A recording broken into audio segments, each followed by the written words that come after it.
ராட்சசன் கதை சொல்லும் போது அந்த வில்லன் கேரக்டர் நான் தான் பண்ணணும்னு நான் சொல்றேன் டைரக்டர் கிட்ட. அப்போ அவர் சொல்றாரு, நான் சொல்றேன் இல்ல நல்லா யோசிச்சு பாருங்க, வில்லன் ப்ராஸ்தெட்டிக்ஸ் யாருக்கான தெரிய போறது இல்ல, இந்த வில்லன் தான் சென்ட்ரல் கேரக்டர். நான் இதுவும் பண்ணேன் எனக்கு சந்தோஷம்.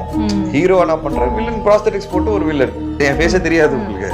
ஸோ நான் பண்ணிட்டு போறேன், நல்லா இருக்கும், புதுசா இருக்கும், இன்ட்ரெஸ்டிங்கா இருக்கும், எனக்கு பிடிச்சிருக்கு, இந்த மாதிரி பண்ணலாமேன்னு சொல்லும்போது அப்போ அவர் சொல்றாரு, இல்ல ஒரு ஆக்டர் இதுக்காக இவ்வளோ நாள் கஷ்டப்பட்டு 1 year ஒர்க் பண்ணி உடம்பு குறிச்சு ரெடியா இருக்கிறாரு. யாருன்னு கேட்கும்போது பேர் சொல்றாரு. யார் அவருன்னா ஒரு ஜூனியர் ஆர்டிஸ்ட் மாதிரி 2-3 படங்கள் பண்ணியிருக்கிறாரு, 2-3 சீன் நிறைய படங்கள்ல பண்ணியிருக்கிறாரு, பெருசா ஷைன் ஆகல, இன்னும் இந்த படம் ரொம்ப நம்பி ஒரு வருஷமா வேலை பார்க்குறாரு. அப்படின்போது சரி பரவாயில்ல, இன்னும் ஒருத்தரோட லைஃப்பை நம்ம வந்து டிஸ்டர்ப் பண்ணக்கூடாது, அவங்களுக்கு கிடைக்கிற ஆப்பர்ச்சுனிட்டி, நீங்கள் அவர் இதுக்காக வெயிட் பண்ணிட்டு இருக்காருன்னா அது நியாயமா அவருக்கு தான் போகணும்